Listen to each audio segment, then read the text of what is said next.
दोस्तों नमस्कार। अंतर्प्रदा अमाशय के नीचे की भाग को जो अन्न प्रणाली का है उसे आंत कहते हैं। जो खाना जहाँ पचता है उसके जस्ट नीचे के भाग अन्न प्रणाली उसे हम आंत कहते हैं। अमाशय के ठीक अगले भाग की छोटी आंत जो अमाशय से जस्ट नीचे की तरफ जो प्रणाली अन्न प्रणाली है जो खाना पचाती है तो उसको हम छोटी आंत कहते हैं। और जस्ट छोटी आंत की लंबाई लगभग जिस आदमी का जितनी लंबाई है उसके 3 गुना तक होती है। यानी 7 फीट का आदमी है तो 21 फीट तक होती है, जबकि इससे आगे का भाग बड़ी आंत का रूप में जाना जाता है। यानी बड़ी आंत की जो लंबाई है वो आदमी की लंबाई के बराबर होती है, यानी करीब 6 से 7 के फीट 6 फीट के करीब में। इस तरह आंत छोटी आंत और जो बड़ी आंत में विभाजित करती है। जो छोटी आंत जैसे अमाशय से एक खाना प्रणाली जो गई तो छोटी आंत में गई, और छोटी से बड़ी में जहाँ ज्वाइंट वाला स्थान है वो वहाँ पे इंटराइटिस या अंतर्प्रदाह के रूप में एक बीमारी होती है दोनों आंतों के बीच में, छोटी आंत और बड़ी आंत के बीच में।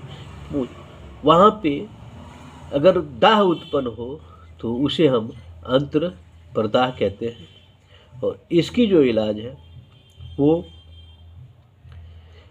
भोजन को अवशोषित करने वाले तंतुओं को बढ़ जाने के चलते ये परेशानियाँ होती है। तो इसमें अगर गाय का दूध, गाय का मूत्र, देसी गाय की अगर यूज किया जाए तो ये जो आते हैं ये शुद्ध होके साफ होके और आगे जो है प्रॉब्लम्स को ख़त्म करती है।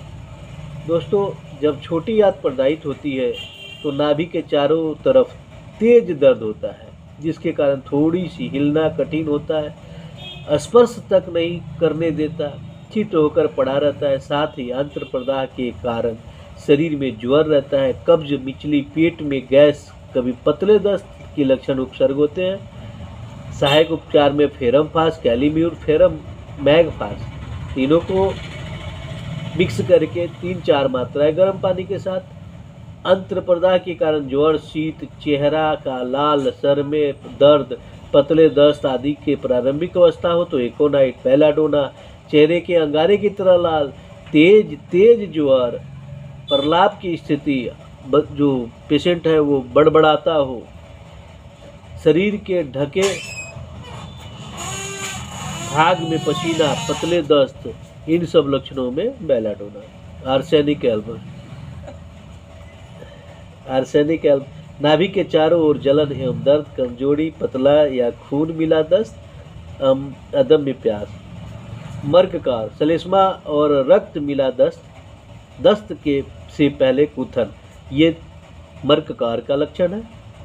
ओलोसिन, क्षुधांत्र में दर्द के साथ ज्वर, दस्त का वेग, पेट में गैस अधिक बनना, मिचली दर्द के कारण आगे की ओर झुक जाए।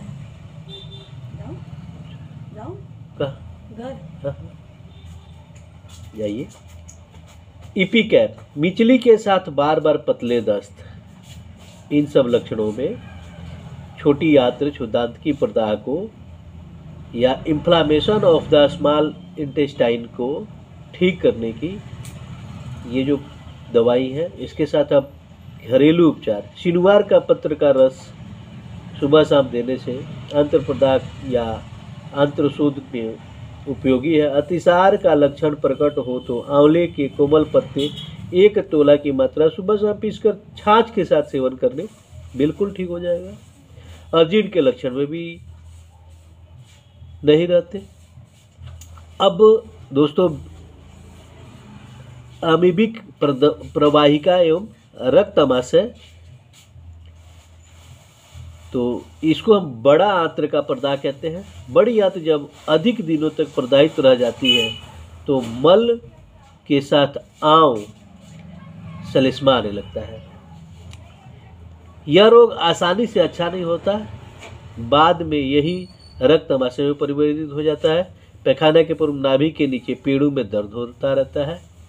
सहायक उपचार में फेरमफास, कैलीम्योर, मैगफास और कैलकेरिया फ्लोर की मिश्रित अवस्था है 3 या 4 खुराक रोज। हाइड्रेस्टिक, पकाशय में दर्द एवं ऐंठन, पेट में खालीपन का अनुभव हो, मुंह का स्वाद तीता हो। इकोनाइट, आंव सफ़ेद हो, रक्त मिला हुआ, यदि प्रारंभिक अवस्था में दी गई तो मात्र एक ही दवा से पूर्ण लाभ हो जाएगा, पेट की कुथन आदि सब दूर हो जाएंगे। दोस्तों, इसका तीसरी दवा है सल्फर और हिपरसल्फ। ये दोनों ही पुराने पेचिश में उपयोगी हैं। जब रोग दुराग्य जान पड़े तो इनमें से किसी एक की उच्च शक्ति की एक